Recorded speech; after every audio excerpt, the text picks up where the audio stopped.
Syamsi, Puan Yang di-Ketua Dewan akan memulakan sesi debat pada petang ini. Sidang Dewan yang dihormati, izinkan saya memberikan kepada ahli-ahli berhormat akan peraturan dan tata cara semasa Dewan kita bersidang.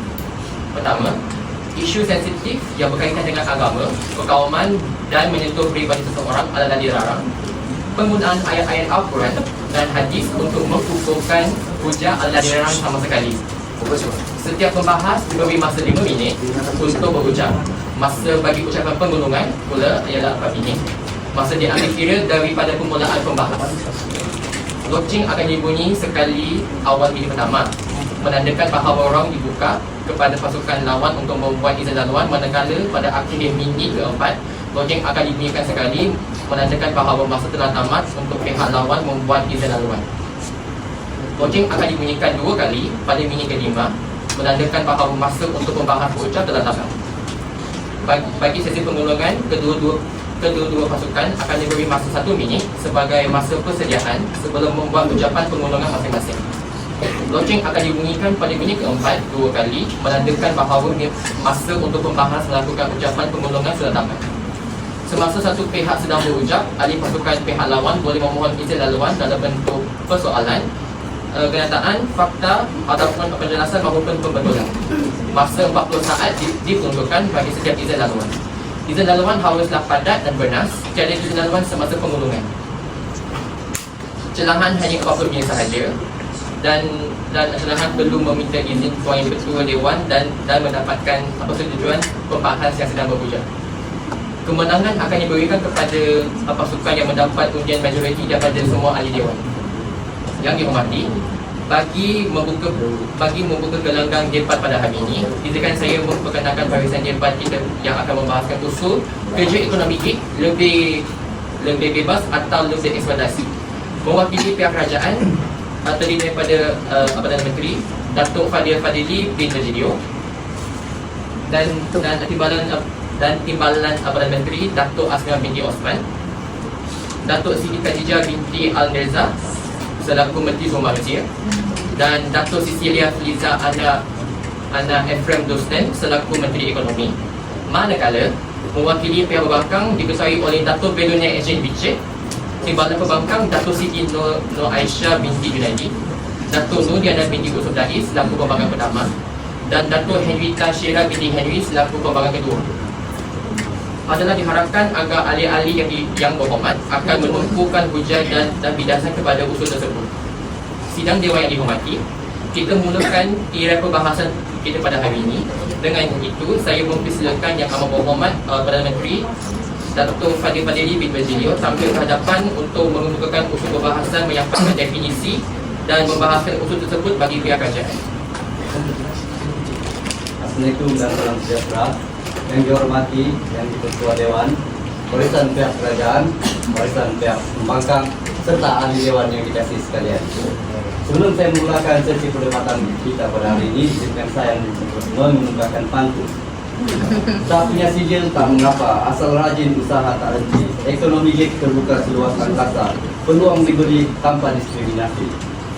Ekonomi gig adalah suatu kerjaan yang lebih bebas di mana pekerja mampu menentukan masa, cuti, dan bila masa tersebut dilakukan, bila pekerjaan tersebut dilakukan. Dan ekonomi gig juga adalah suatu pekerjaan yang tidak mempunyai kontrak dan hanya berlangsung di jangka pendek, bukan jangka panjang. Saya mewakili selaku Perdana Menteri akan mewakili pihak kerajaan memberikan 3 usul. Usul yang pertama ialah pengecualian halangan masuk. Dalam sistem ekonomi konvensional ini sudah kita ketahui bahwa setiap pekerjaan yang dilakukan memerlukan masa kontrak, sijil,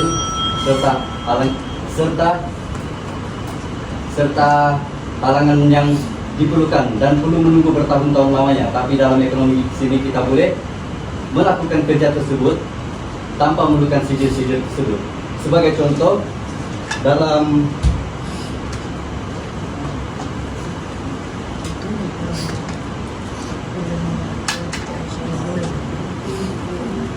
laporan World Bank 2021, lebih 70% pekerja gig tidak memiliki pendidikan tinggi, tetapi tetap mampu menjana pendapatan melalui platform digital seperti Upwork dan Fiverr. Ini menunjukkan ekonomi gig membenarkan penyertaan tanpa syarat ekonomi ketat. Usul saya yang kedua ialah otonomi dalam menentukan hal tuju. Otonomi dalam menentukan hal tuju. Pekerja boleh menentukan kerja mereka dengan sendiri. Mereka boleh melakukan kerja tersebut tanpa perlu memikirkan masa, tanpa mengikut sistem kerja yang telah ditetapkan oleh kerja-kerja yang ada dalam organisasi. Usul saya yang ketiga ialah penyertaan warga emas dalam PU. Dalam ekonomi gig, pekerjaan ekonomi gig ini melibatkan pekerja-pekerja yang terpinggir seperti golongan-golongan tua, golongan-golongan PU. Sebagai contoh, pekerja yang sudah mempunyai pensiun, yang sudah lebih bekerja, yang tidak lagi dipekerjakan, mereka boleh melakukan pekerjaan ekonomi gig ini untuk menjana pendapatan.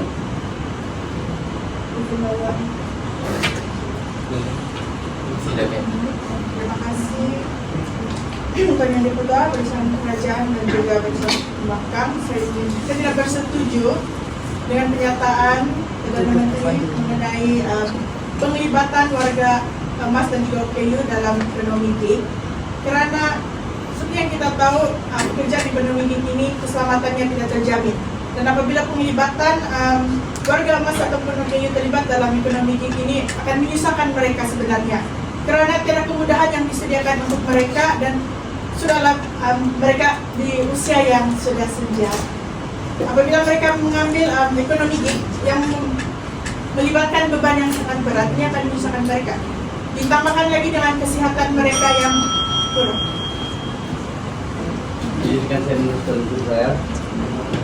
Dengan fleksibel dan meneruskan digital, membolehkan golongan ini bekerja dari rumah mengikut kemampuan fisikal dan mental masing-masing. Ini memberikan peluang kepada mereka untuk berdikari. Sebagai contoh, seorang warga emas yang jelik teknologi, apabila dia sudah habis bekerja di suatu platform tertentu, dia boleh melakukan pekerjaan online seperti tutor tuition, di mana dia di samping boleh menjana pendapatan, dia juga boleh menyumbangkan ilmunya kepada orang ramai. Itu saja daripada saya, mohon disetujui. Baiklah, seterusnya sidang Dewan dihormati, kita balik ke Ketua Pembangkang untuk menegakkan apakah pengujian balas yang ditampil dan juga diterjemahkan. Dipersilakan Yang Berhormat Datuk Benyonya H.N. Richard selaku Ketua Pembangkang. Terima kasih Tuan Yang Dipertua, barisan kerajaan yang dihormati, serta seluruh ahli Dewan yang budiman. Saya selaku Ketua Pembangkang berdiri dengan teguhnya di sini bagi menolak usul yang dibawakan oleh staf kerajaan. Sebelum itu saya ingin menyatakan dahulu definisi ekonomi gig. Ekonomi gig ini adalah pekerjaan jangka pendek ataupun kontrak yang ditemukan dalam platform digital. Permintaan terhadap pekerjaan ini juga sangat tinggi pada masa kini, tetapi tinggi kerana dia punya flexibility dan juga peluang pekerjaan. Tetapi ini semua hanyalah satu bentuk eksploitasi halus yang hanya dibungkus dan dilabelkan sebagai satu kebebasan.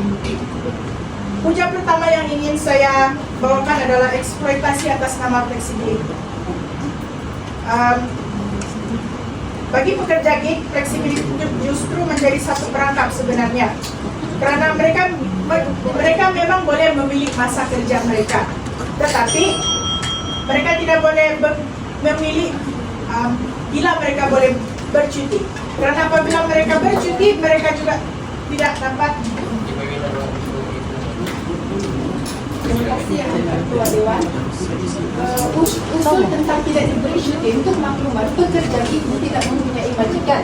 Jadi mereka mempunyai hak sendiri untuk menentukan bila mereka ingin bercuti, karena mereka adalah majikan dan mereka juga adalah pekerja.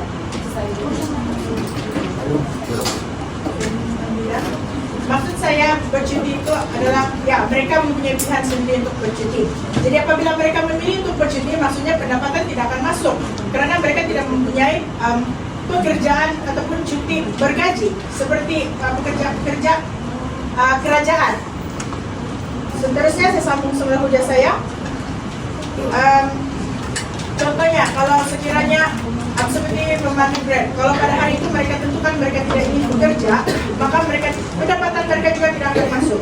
Dan tugas yang kedua yaitu tidak ada halal tujuh kerja ya.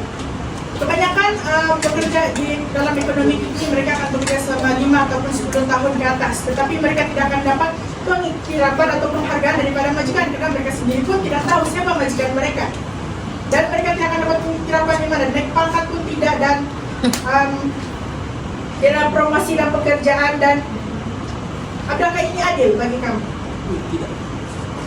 Oke, dalam sistem kerja yang sehat juga seseorang yang rajin dan berdedikasi sepatutnya diberikan penghargaan jika sudah bekerja keras.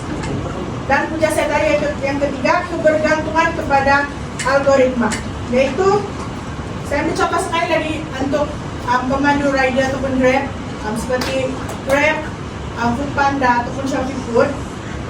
Jika mereka membuat satu kesalahan kecil dan mereka diberikan rating buruk oleh pelanggan, ini akan menyebabkan account mereka dibekukan. Jadi apabila account mereka dibekukan, bagaimana mereka harus menjalankan pekerjaan mereka untuk mencari dana ataupun pendapatan mereka jika account mereka dibekukan? Dan itu saja dari saya. Terima kasih kepada yang sudah sidang dewan sekalian. Ayolah sama-sama kita dengarkan penjelasan serta pengucapan yang akan disampaikan oleh Timbalan Menteri daripada Perwakilan Kerajaan Yang Berhormat Datuk Azman Binti Osman. Terima kasih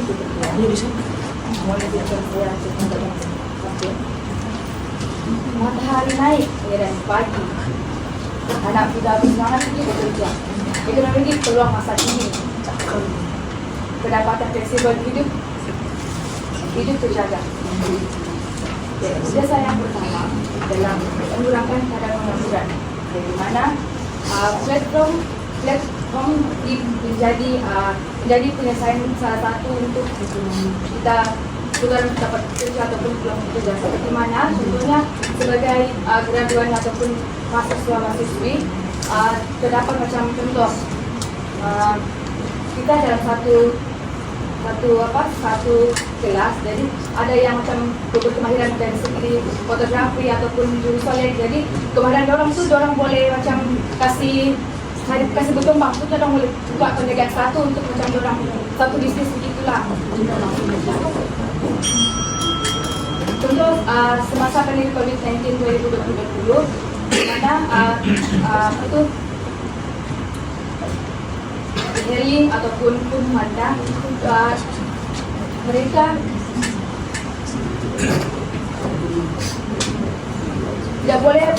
tidak boleh membawa penumpang sebab berlaku situ tekangan SOP kan. Lepas tu mereka boleh beralih kepada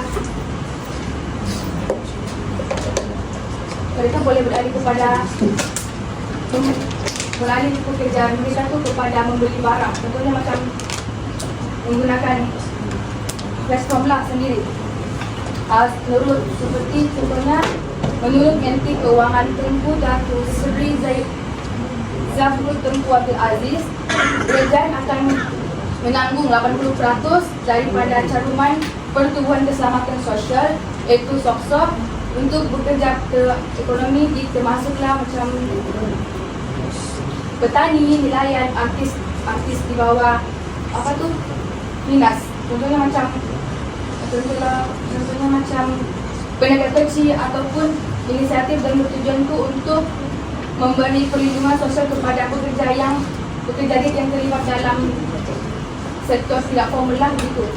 Okey, tujuan yang kedua adalah merangsang inovasi dan keusahawanan, di mana berdaya saing dalam menjual kemahiran dan perkhidmatan sepertinya macam Upwork ataupun dan Fiverr yang membolehkan permintaan untuk perkhidmatan tu seperti pemasaran digital yang semakin meningkat gitu. Lepas tu buktinya menurut Suruhanjaya Ekonomi Digital Malaysia iaitu MDEC. Ekonomi gig dijangka menyumbang RM650 bilion lah kepada KDNK menjelang 2030. Sekian daripada saya, dan akhiri dengan pantun. Cempaka gugur menyentuh bumi, namun harum tetap berseri. Ekonomi gig pendorong ekonomi terkini yang menolak ketinggalan. Terima kasih terima kasih juga kepada Perdana Menteri. Baiklah, sama-sama kita dengarkan penjelasan serta pembujahan daripada perwakilan pembangkang. Dipersilakan Yang Berhormat Datuk Siti Nur Aisyah binti Junaidi selaku Kepala Menteri Pembangkang. Baik, terima kasih Yang Dipertua, barisan kerajaan yang dihormati, pembangkang dan juga ahli dewan sekalian. Baiklah, saya akan mulakan dengan pembujahan saya di bawah dua, iaitu pekerja gig ini tidak dianggap sebagai pekerja, dan kedua adalah dari aspek perundangan. Pertama, pekerja gig ini secara jelas yang kita dapat tengok, dapat lihat, tiada satu pun akta yang menyatakan pekerja gig ini diiktiraf dalam mana-mana akta. Jadi, bagi saya, sepatutnya pekerja gig ini diiktiraf kerana mereka ini memberikan perkhidmatan kepada sesiapa sahaja. Kenapa dan mengapa persoalan saya, ekonomi gig ini, pekerja ini tidak mampu diiktiraf dalam akta? Adakah ini bentuk eksploitasi kah? Ataupun penindasan kah? Atau bagaimana? Jawapan ada pada pihak kerajaan. Seterusnya, data daripada Jabatan Tenaga Buruh Malaysia menyatakan bahawa tren pekerjaan kini akan semakin ke arah ekonomi gig. Kerana ekonomi gig ini tidak melihat latar belakang dan sebagainya. Jadi kita pun, yang kita student ke apakah pelajar, kita akan boleh bekerja sebagai ekonomi gig. Dan menurut ekonomi ini juga dikira sudah dalam sumber pembangunan ekonomi baharu dalam rancangan Malaysia ke-12. Ini pun sudah jelas menunjukkan bahawa ekonomi gig ini mampu membantu kepada pendapatan negara. Tapi kenapa pihak kerajaan masih lagi tidak mampu untuk mengiktiraf ekonomi ini sebagai pekerja dalam mana-mana akta sekalipun? Sedikit kebetulan ya, bukan tiada pembaruan, tetapi baru-baru ini pada 2025 jika pihak pembangkang buka sendiri berita, baru-baru ini telah diletakkan satu undang-undang 2025 yang telah ditulis bahwa telah akan dibuat perlindungan sosial, yaitu di bawah Perkeso, untuk menjaga ekonomi pedaging. Baik, terima kasih. Pembetulan, memang benar. Ekonomi ini sekarang semua dah merancang, termasuk dalam undang-undang, betul. Tapi sampai bila kerajaan mahu memperhalusi, mahu membincangkan, mahu dibentangkan sampai ditunda-tunda? Adakah kita mahu melihat tren kebalangan semakin meningkat ataupun sebaliknya? Kedua, saya ingin menjelaskan tentang perundangan. Secara keseluruhannya, kita sendiri nampak ekonomi gig ini hanya dilindungi oleh Perkeso K12P. Tapi bagaimana dengan cuti tahunan, gaji minimum dan yang lain-lain? Jadi saya ingin menjelaskan, sekiranya pekerja gig itu mencarum secara sendiri di bawah Pertubuhan Keselamatan Sosial Perkeso, adakah itu relevan? Kerana tiada majikan yang akan mencarum sekali kepada ekonomi gig ini. Lagi satu, kalau mereka punya pendapatan mereka ini tidak konsisten, bagaimana mereka mahu meneruskan caruman ini setiap bulan? Seterusnya, untuk perundangan ini juga, saya tertanya-tanya kenapa ekonomi gig ini tidak mampu dibentangkan dari undang-undangnya. Sedangkan ekonomi ini telah muncul sejak tahun 2008 dan kini berkembang pesat pada zaman COVID-19 dan semakin meningkat.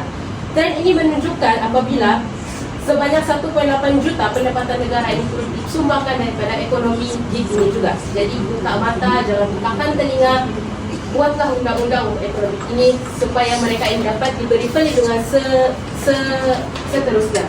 Dan juga kemungkinan pihak kerajaan bertanya, mengapa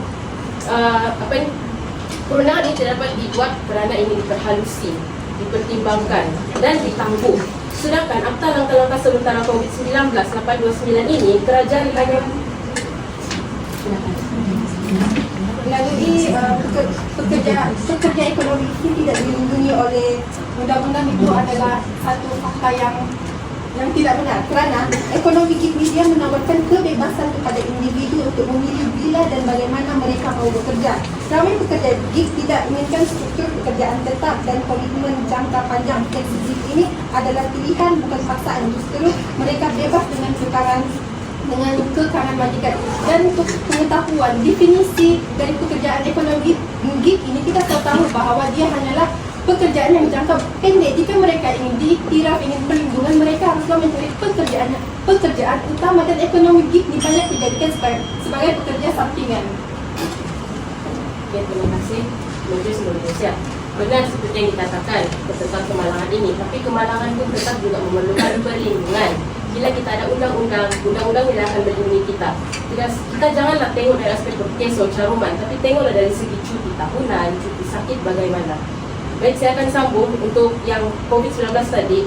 Hanya mengambil masa selama 12 hari sahaja untuk menangani krisis kesihatan dan ekonomi. Dan bolehkah pihak kerajaan buat dengan perkara yang sama untuk akta ekonomi ini untuk digubal secara serta-merta? Bagi saya, ini adalah sangat tempoh yang sangat lama. Dan kerajaan patutnya mengambil langkah seterusnya untuk memastikan semua pekerja ekonomi ini dijaga dan dilindungi. Seperti yang kita tahu pun, ekonomi ini semakin lama semakin maju. Tidak kira usia, latar belakang pendidikan. Ada aja yang berlatar pendidikan tinggi tapi tetap memilih ekonomi. Oke, kedua lagi. Jadi,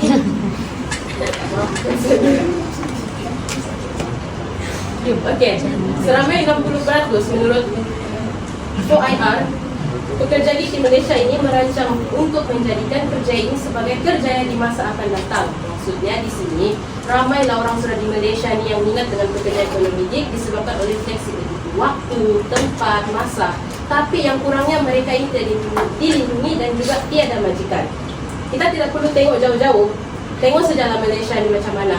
Kadar kemalangan pun meningkat, perlindungan pun tidak. Apa bezanya juga dengan kerajaan yang melindungi orang lain tapi tidak melindungi ekonomi. Itu saja daripada saya. Sekian, terima kasih. Terima kasih kepada pembangkang atas penjelasan serta pengunjung yang disebut tadi. Seterusnya kita dengarkan penjelasan serta penghujatan daripada perwakilan kerajaan. Dipersilakan Menteri Sumber Manusia Yang Berhormat Datuk Siti Khadijah binti Aliza. Assalamualaikum dan salam sejahtera dan Ketua Dewan Barisan Panel Pembahas yang saya hormati serta hadirin sekalian. Berdirinya saya di sini selaku Menteri Sumber Manusia ingin menunjukkan bahawa ekonomi gig ini adalah bebas dari baliknya eksploitasi. Perkara usul saya adalah menekankan pilihan bebas dan gaya kerja yang fleksibel. Banyak pekerja masyarakat terlibat dalam ekonomi ini kerana fleksibilitas masa seperti yang kita tahu. Pekerja gig ini di Malaysia memilih pekerjaan ini secara sukarela dan mereka bukan dipaksa dan kebebasan kerana mereka juga mempunyai kebebasan untuk memilih pendapatan mereka. Ramai dalam kalangan mereka ini adalah pelajar lepasan SPM, orang suri rumah dan ada juga yang sudah mempunyai kerja utama namun memilih ekonomi ini sebagai pendapatan sampingan.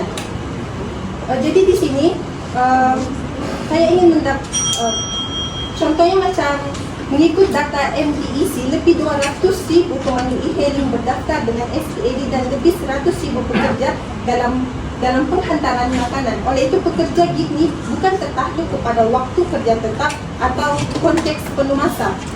Jadi di sini adalah bentuk kebebasan dan bukannya adalah eksploitasi. Seterusnya adalah pengukuhan perlindungan. Kerajaan ini bukanlah membiarkan yang seperti pihak pembangkang mengatakan tidak melindungi. Mereka sudah disediakan berbagai kemudahan, contohnya seperti caluman perkeso, skim keselamatan sosial pekerja dan aisaraan KDBS untuk makluman pekerja ekonomi gig ni mereka adalah pekerja sendiri. Jadi jika mereka inginkan seperti yang Ketua Menteri Sumber Manusia katakan tadi mengenai perkeso, saya ulang lagi sekali. Perkeso ini dia akan mencarum secara sukarela. Bagaimana dengan yang tidak mahu mencarum jala pendapatan yang tidak konsisten? Kemudian tidak relevan jika mencarum sendiri tanpa ada yang mencarum, tanpa ada yang bantu mencarum, iaitu majikan. Walaupun mencarum sendiri, kita masih lagi ketinggalan jauh daripada perlindungan sosial. Ini sama saja ibarat seperti bersawah sendiri, menuai sendiri, makan sendiri. Itu sama. Seperti yang saya katakan tadi, pekerja ekonomi ini mereka tidak mempunyai majikan. Jadi mereka adalah majikan, mereka adalah pekerja. Mereka yang menentukan apa yang mereka mahu. Jika mereka menginginkan izinkan saya untuk menjelaskan. Menteri Sumber Manusia katakan bahawa pekerja gig ini mempunyai fleksibilitas masa. Benar kan? Tidak. Fleksibilitas ini tanpa hak inilah yang paling bahaya. Misalnya contoh, dalam dunia pekerjaan kita ni, mesti kita ada undang-undang. Tapi apabila kita tiada undang-undang, kita akan buat sesuka hati. Contohnya, seseorang pekerja itu dia bekerja kerja lebih masa. Contoh, mestilah majikan itu tidak mahu pekerjanya itu sesuka hati bekerja lebih masa dan yang tidak terkawal. Tapi masalah yang tuan pihak pembangkang pekerja ekonomi seperti yang kamu katakan ini tidak mempunyai majikan. Mereka lah majikan, mereka lah pekerja. Jadi mereka boleh mencari kelebihan.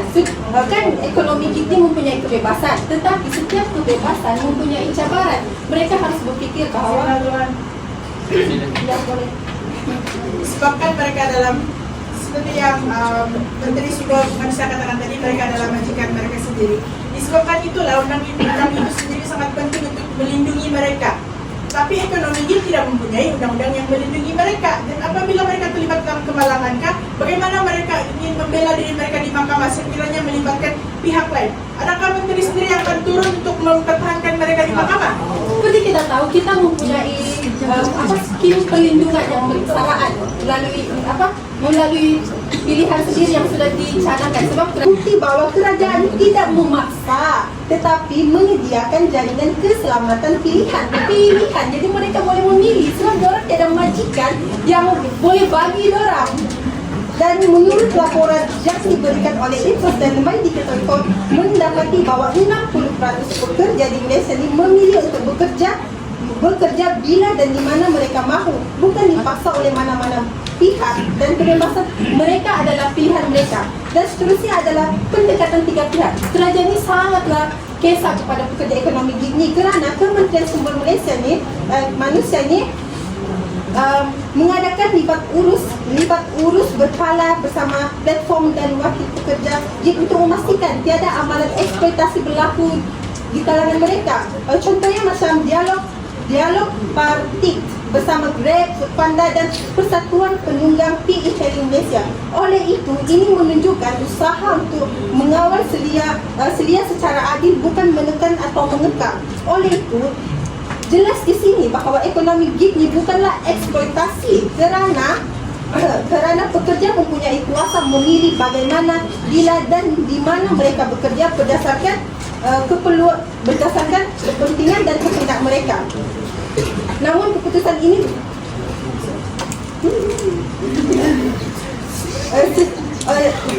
jika ekonomi gig ini dikatakan eksploitasi, pasti jumlah pekerja gig, pasti jumlah masyarakat yang terlibat dalam ekonomi gig ini berkurang. Tapi tidak, makin ramai yang terlibat dalam ekonomi gig seperti yang anda katakan. Mereka lebih memilih ini untuk di masa akan datang. Ini terbukti di sini bukan eksploitasi. Kalau eksploitasi, mereka tidak akan memilih ekonomi gig ini. Mereka akan memilih pekerjaan tetap yang mempunyai perlindungan. Mereka akan memilih pekerjaan yang mempunyai perlindungan mereka sendiri. Takkan pula seorang pekerja sesuka hati memilih pekerjaan ekonomi gig, sedangkan itu tidak mempunyai perlindungan. Mereka memilih sebab mempunyai kebebasan. Jika tiada kebebasan, maka mereka tidak pilih ke ekonomi gig. Terima kasih. Ini ucapan kepada yang bohong kalau di Indonesia. Sidang jemaah sekalian, ayolah sama-sama kita dengarkan bidasan serta penghujaan yang akan disampaikan oleh pertama daripada yang bohong. Dipersilakan yang bohongan Dato' Nordin Binti Kusundari. Baiklah, Assalamualaikum dan salam sejahtera kepada Tuan Yang Dipertua, barisan kerajaan, barisan pembangkang dan ahli dewan sekalian. Baiklah, hujah saya yang pertama adalah bagaimana ekonomi gig ini telah membawa kepada ketagihan kerja demi kelangsungan hidup. Baiklah, para hadirin yang dihormati sekalian, ketagihan kerja ataupun gila kerja ini semestinya membawa kepada perkara yang tidak sehat dan semestinya kepada mental dan juga fizikal. Gila kerja ini atau membawa katakannya high, maksudnya yang dalam bahasa Inggris seperti penagih dadah. Perkara ini saya mau ujarkan dari segi pekerjaan sambilan. Baiklah, seperti yang kita lihat di negara tercinta kita ini, yaitu Malaysia, pekerjaan gig ini memang saya tidak boleh nafikan, memang pekerjaan yang disukai oleh semua rakyat Malaysia. Ianya kerana ianya mudah, mempunyai fleksibiliti, tidak memerlukan pendidikan. Bahkan masyarakat yang punya pekerjaan pun tetap pun akan menjadikan perkhidmatan ekonomi gig ini sebagai pendapatan menjadikannya sebagai pendapatan sampingan. Oke, realitinya pada hari ini semua pekerjaan memang susah. Kira-kira ada bekerja sebagai pegawai kerajaan ataupun pegawai swasta maupun pekerjaan hari ini. Walaupun dia mudah, tapi kita tidak tahu apa benda yang diselindungi di sebalik perkara yang mudah itu. Oke, dari artikel Sinar Harian oleh Muhammad Azlim Zainur gabungan e-Indonesia Game mendedahkan bahwa tempo kerja yang panjang untuk memperolehi pendapat yang baik menjadi punca pemandu e-hailing dan e-hailing sering keletihan, kurang tidur, mengalami tekanan mental kerana suka mencari masa berkualiti bersama keluarga dan juga berehat. Apabila malam pula seseorang individu itu mengambilkan ekonomi gig ini menjadi pekerjaan sampingannya, makanya pada siang hari pula dia akan menjadi pekerja tetap. Semestinya perkara tersebut benar. Baiklah, silakan. Sebab itulah itu pilihan mereka. Jika mereka benar tak payah ambil ekonomi gig ini. Sebab ekonomi gig ini adalah seperti definisi yang dikatakan, ekonomi gig ini adalah kerja yang berbentuk jangka pendek. Jika sudah mereka mempunyai kerja utama, mereka tidak perlu lagi mengambil ekonomi gig ini. Sebab ekonomi gig ini mempunyai kebebasan. Tengok orang yang sebut kerja pun memilih ekonomi gig ini sebagai pendapatan sampingan dorang. Oke, baiklah. Terima kasih Menteri Sumber Manusia. Seperti yang Anda cakap, Anda selalu mengatakan bebas memilih, bebas memilih, bebas memilih, bebas memilih. Bebas memilih, bebas merupakan satu ilusi. Dalam sistem yang penuh persaingan, ekonomi gig, oke, seperti yang Anda lihat sekarang, sejak COVID-19, ekonomi gig makin meningkat. Sebab kenapa? Sebab masyarakat bersaing, ingin mendapatkan keuntungan. Keuntungannya itu untuk ekonomi diri. Jadi jikalau contoh seperti yang Menteri Sumber Manusia katakan tadi, pelajar yang selepasan SPM pun boleh mengambil pekerjaan gig ini.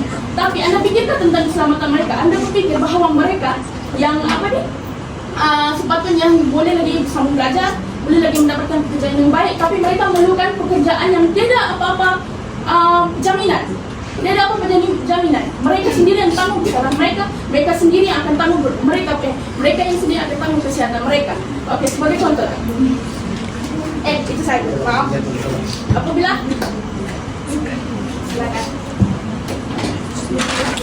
Berkenaan dengan yang Bang katakan tadi, berkenaan dengan perlindungan ekonomi ini bukan saja untuk pemandu, tapi ekonomi juga boleh dilakukan secara di rumah.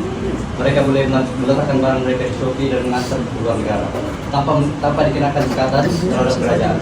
Nah, ini juga memudahkan kepada pihak pekerja untuk menjana pendapatan secara pribadi.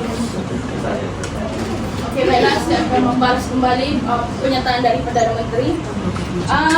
Seperti saya ingin menambahlah bahwa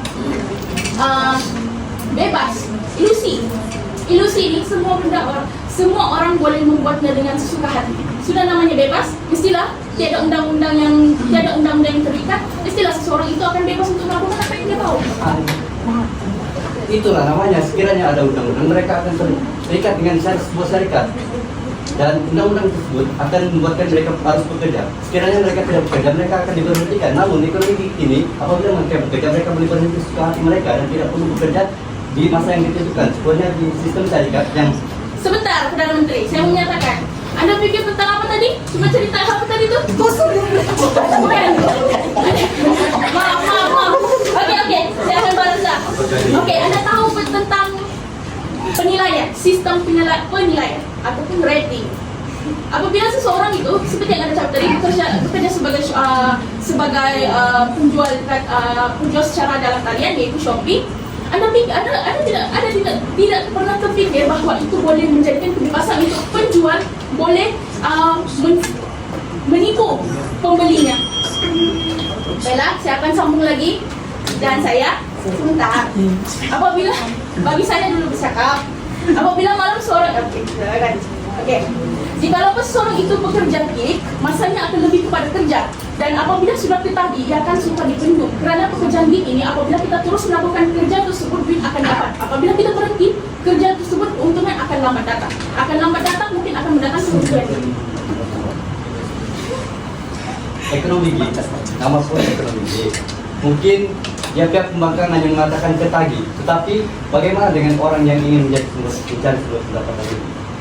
Nah, mereka menggunakan platform ini karena platform ini membuka kepada lebih ramai orang untuk membuat pendapatan lebih. Karena pekerjaan tetap dia tidak mampu menampung mereka punya perbelanjaan. Itu saja. Oke, untuk mendapatkan jumlah keuntungan kan, Anda sanggup melihat rakyat Malaysia bekerja 10 jam sehari? Itu pilihan. Sebentar. Dan ke atas, beneran segala aspek itu bukan keuntungan melainkan penderitaan. Sebentar, saya ingin meneruskan usul saya dahulu. Saya belum habis cakap. Bella, seterusnya kita ambil contoh lain pula.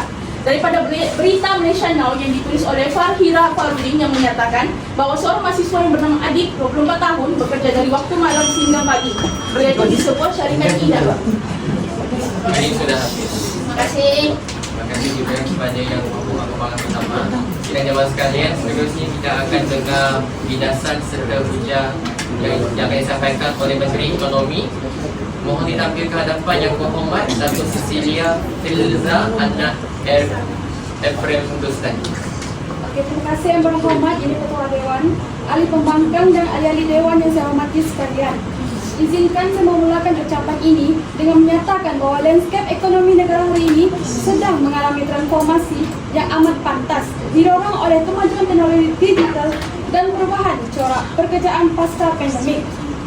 Kini kita berada dalam era di mana ekonomi digital menjadi sebahagian penting dalam ekosistem ekonomi Malaysia dengan lebih 1.2 juta rakyat terlibat secara aktif sama ada sebagai pangkal makanan, pemandu e-hailing dan penyedia khidmat bebas.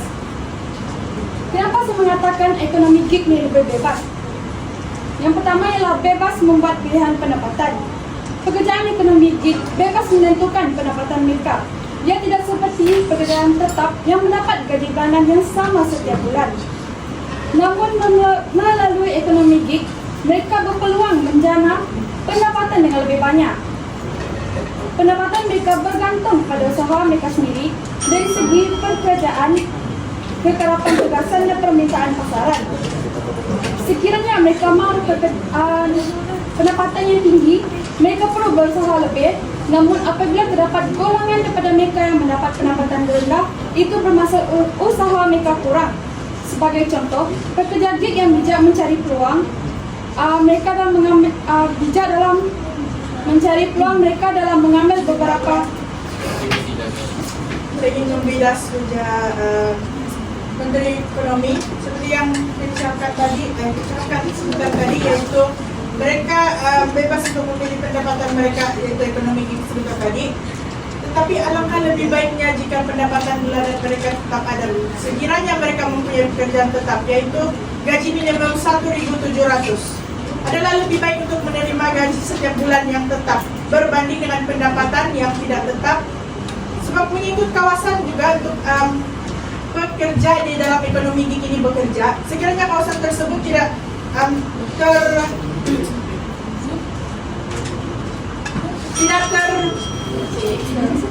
Okey, seperti yang saya katakan, pekerja ekonomi gig ini berbentuk jangka pendek. Jadi pendapatan mereka pun boleh tinggi, boleh rendah dalam beberapa bulan macam itu. Mengikut usaha mereka juga. Okey, saya akan sambung bincang saya. Yang kedua ialah bebas akses tanpa menggunakan modal yang besar. Kebanyakan kerja dalam ekonomi gig ni seperti perantaran, pemandu e-hailing, peniaga dalam talian dan kerja digital bebas hanya memerlukan aset asas seperti telefon pintar, sambungan internet atau kenderaan persendirian. Hal ini menjadikan satu bentuk pekerjaan yang boleh dimulakan dengan sumber minimum, khususnya bagi golongan B40, B40, belia atau individu yang tidak memiliki akses kepada modal konvensional.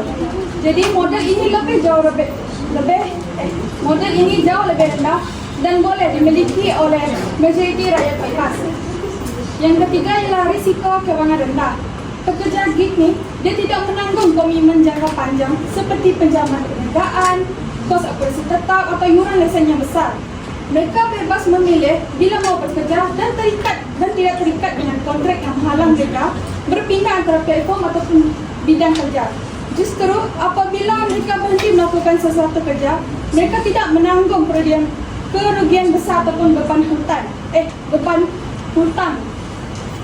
Sebaliknya, mereka boleh segera beralih kepada peluang lain yang masih dalam sektor ekonomi gig. Sebagai contoh, daripada menjadi penghantar makanan seperti GrabFood, Shopee Food, Foodpanda, beralih kepada peniaga dan talian seperti live TikTok, Instagram, Facebook, Shopee. Seperti yang Menteri sudah Ekonomi katakan tadi tentang risiko keuangan rendah yang kurang punya jaminan. Benar, pekerja ini tidak mengeluarkan banyak duit untuk bayar itu ini. Tapi kalau tengok minyak, tol, kedua-dua aspek ini ditanggung sendiri oleh pekerja gig. Surat tidak mencarum, tidak ada pendapatan tetap. Lepas itu terpaksa membayar sendiri tanpa ada bantuan daripada mana pihak. Syarikat pula tahu duduk goyang kaki dapat terima duit sejam macam itu. Bagaimana pula dengan nasib ekonomi gig? Dan saya masih tetapkan juga dengan perundangan, di mana kalau ada undang-undang ini masih boleh melindungi mereka dari mana segala aspek. Itu saja. Jadi kerajaan Malaysia ini sedang merangka undang-undang RUU pekerja gig yang dijangka dibentangkan di Parlimen pada tahun 2025. Jadi rang undang-undang ini bertujuan untuk memberikan perlindungan yang lebih baik kepada pekerja gig, termasuklah dalam aspek keselamatan sosial, penyelesaian Yang diperlukan izin saya untuk mengidas. Menteri Ekonomi, saya mau menyampaikan bahawa ekonomi ini sudah meningkat. Tapi kenapa baru sekarang mau merancang undang-undang? Kenapa Anda mau nampak orang masyarakat yang di 40 seperti Anda katakan tadi mati. Begitu sahaja. Kenapa baru sekarang mau buat undang-undang? Itu saja. Terima kasih.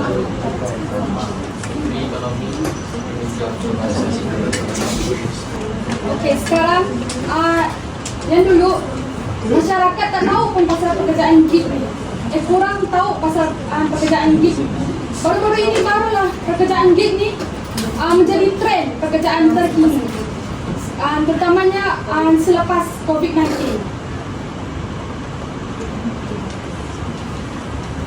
Itu saja dari saya.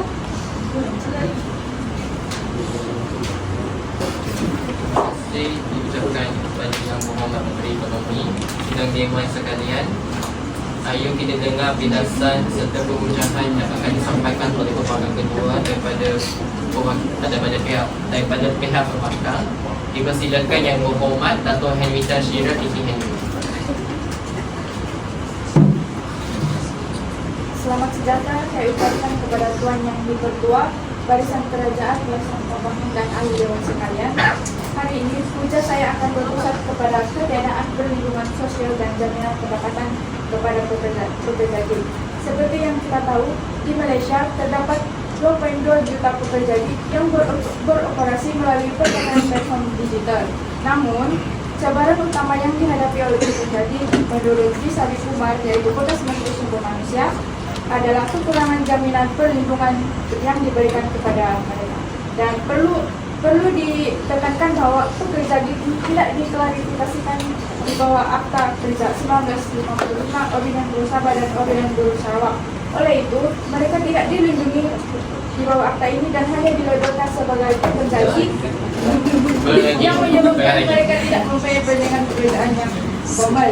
Ini bermakna majoriti besar pekerja gig ini dia tidak mempunyai sebarang perlindungan sekiranya berlaku kemalangan dan kehilangan pekerjaan. Pihak pembangkang pun tahu apa itu akta kerja. Kita bekerja mengikut kontrak kerja. Sekiranya ada kontrak kerja, sudah tentu akan terikat dengan kontrak. Jadi, kerjaan ekonomi gig ini tidak mempunyai kontrak. Kita hanya perlu mendaftar dan mempunyai lesen ataupun telepon bimbit untuk contoh untuk membuat pekerjaan pemanduan untuk mengantar makanan. Ini adalah sumber pendapatan lebih, di mana sekiranya mereka mempunyai kontrak ataupun perlindungan lebih, sudah tentu mereka akan terikat dengan akta kerja. Jadi, ini bukanlah satu eksploitasi, ini satu penambahbaikan, di mana kerajaan juga memandang ekonomi ini sebagai satu bentuk ekonomi pendapatan dan pihak pembangkang juga tidak boleh menghapus ekonomi ini. Ini saja dari saya. Terima kasih. Tetapi orang yang bekerja di bawah kontrak ini ada manfaatnya, macam bantuan kesehatan. Itu orang yang bekerja di bawah kontrak itu orang akan bayar per keso, dan per keso itu akan melindungi mereka. Kerajaan juga sudah seperti yang saya katakan, kerajaan telah memperkenalkan cadangan perkeso. Jadi mereka mempunyai hak, jika mereka ingin dilindungi, mereka boleh mengambil perkeso, aisaraan, perlindungan, dan itu saja. Terima kasih. Ya, dorang memang ada mencalon perkeso, tetapi seperti yang kita nampak, macam peningkatan case pada tahun 2021 adalah 72 case, dan dia meningkat kepada 1.872 case pada tahun 2022. Dan kita nampak ada perkesokan, tetapi kemalangan itu terus berlaku. Kemalangan tidak dapat dielakkan, malang tidak berbau. Jadi mana-mana masyarakat yang punya pekerja itu harus. Nah, itu sebabnya dari Oke. Macam yang saya sebut tadi, jadi ini dia menekankan keperluan yang mendesak untuk membentuk jaringan keselamatan bagi pekerja yang sering terdedah pada risiko semasa bekerja. Dan walaupun yang seperti yang saya katakan tadi, walaupun mereka telah memberikan inisiatif sebanyak 80% kepada pencarung perkeso di bawah skim keselamatan sosial untuk pekerja sendiri, kekurangan keuangan dia sering menjadi penghalang utama kepada pekerja dari segi yang orang yang mendapat berpendapatan rendah untuk melaksanakan bayaran premium insurance setiap bulan. Dan seperti yang kita tahu nih, pekerja ini dianggap sebagai kontraktor bebas, bukan pekerja tetap, walaupun mereka bekerja sepenuh masa atau lebih. Dan ini bermakna mereka ini kurang mendapat faedah perlindungan seperti selama persaraan, bantuan perobatan maupun pampasan jika kemalangan berlaku semasa bekerja. Mereka dia akan menanggung semua risiko kerja, sedangkan syarikat platform itu menikmati keuntungan tanpa perlu bertanggung jawab ke atas kebajikan mereka. Contohnya, pemandu e-hailing dan pengantar makanan di Malaysia. Mereka terpaksa bekerja lebih dari 10 jam sehari untuk meraih pendapatan yang cukup. Tapi jika mereka sakit atau kendaraan rosak, tidak ada pembahasan atau gaji harian yang mereka peroleh.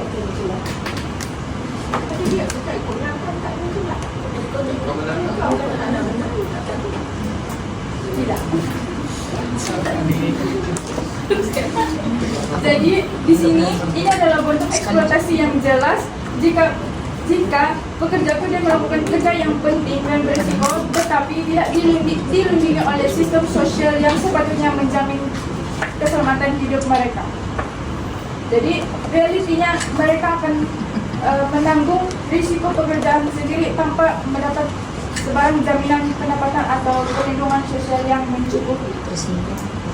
Oke, bukan itu saja, pekerja gig juga tidak mempunyai jaminan pendapatan yang mencukupi.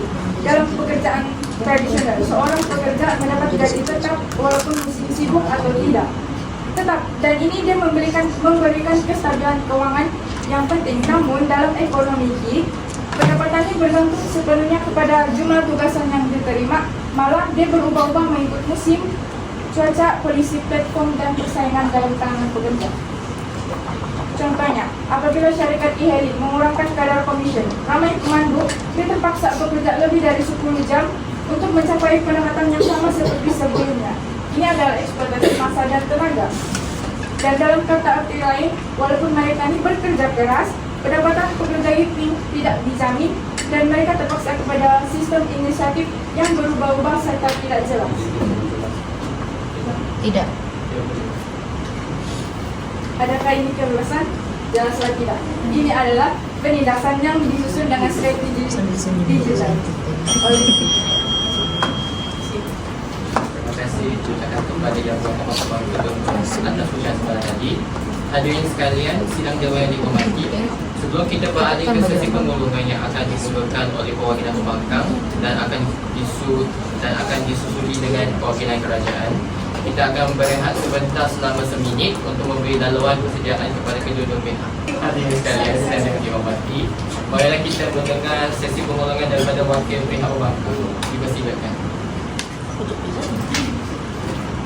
Terima kasih Tuan Yang Dipertua, barisan kerajaan yang dihormati serta seluruh Dewan yang budiman. Di sini saya ingin simpulkan bahwa ekonomi gig bersifat sangat eksploitasi. Ya. Memang benar orang ramai memilih ekonomi gig sebagai pendapatan utama karena tiada pilihan lain. Tapi coba pikirkan kenapa. Okay? Kebanyakan memilih ekonomi gig ini adalah disebabkan oleh tiada latar belakang pendidikan yang baik. Dan untuk bekerja dalam sektor awam, mereka memerlukan latar pendidikan yang baik agar dapat bekerja. Seterusnya saya akan minta pasal flexibility. Seperti yang Menteri Sumber Manusia katakan, pasal flexibility, memang benar pekerja boleh memilih masa mereka untuk bekerja ataupun masa mereka untuk bercuti. Tetapi bagaimana dengan hari yang mereka bercuti? Siapa yang akan membayar gaji mereka? Dan di mana sumber pendapatan mereka jika sumber pendapatan utama mereka itu daripada ekonomi itu sendiri? Dan saya akan minta juga terutama sekali kepada yang tiada paksaan bagi memilih bekerja dalam ekonomi ataupun tidak. Memang benar tiada paksaan, tetapi alangkah lebih bagus sekiranya mereka yang memilih untuk bekerja dalam ekonomi gig itu dilindungi dengan akta perundangan sekiranya mereka terlibat dalam kemalangan ataupun ditipu duit. Dan sama juga seperti Chairman Perkeso, mereka memang mempunyai Chairman Perkeso, Aisarahan, tetapi kesemua ini tidak dapat melindungi diri mereka sekiranya berlaku kemalangan ataupun penipuan di mana-mana saja.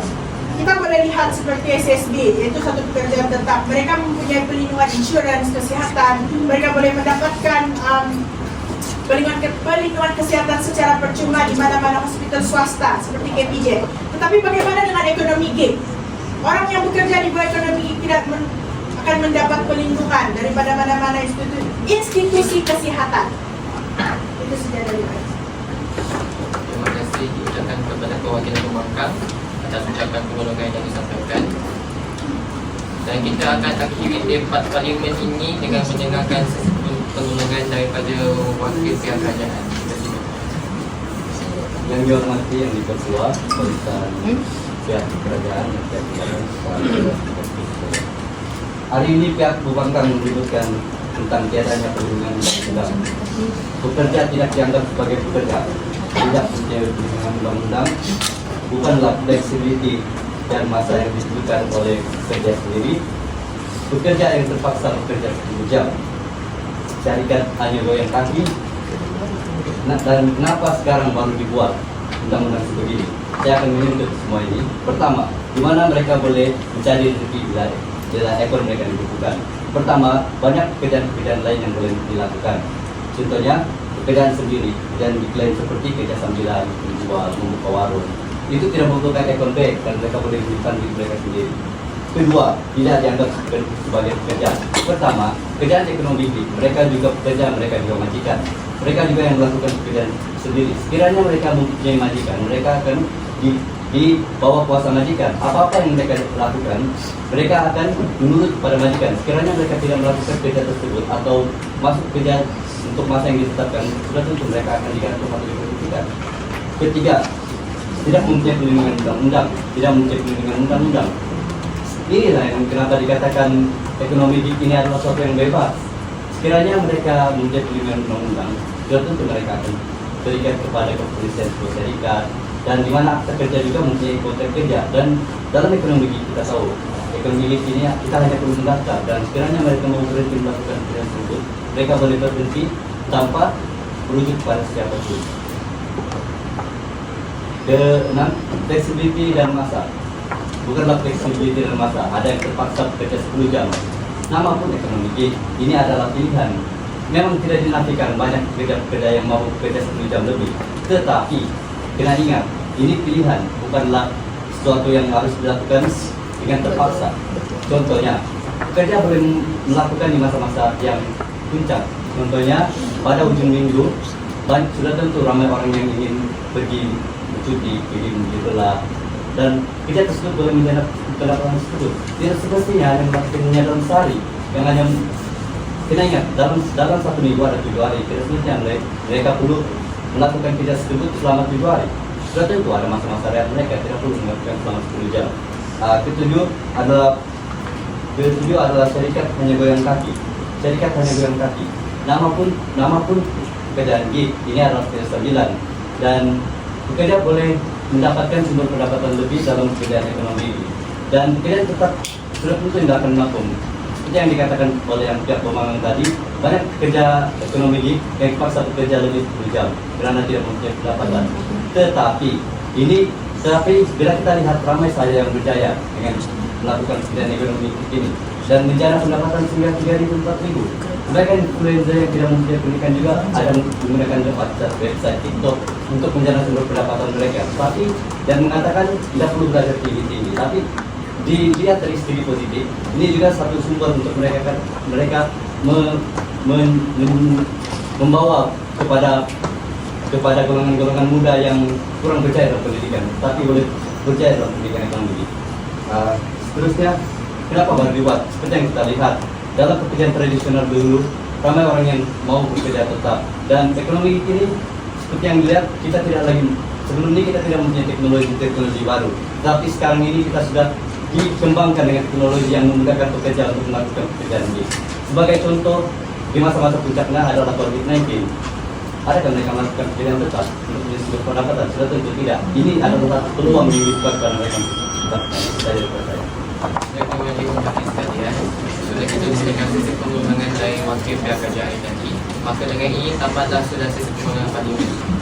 Sidang Dewan yang dihormati, pada petang ini usul pertempatan kita diterima. Ya.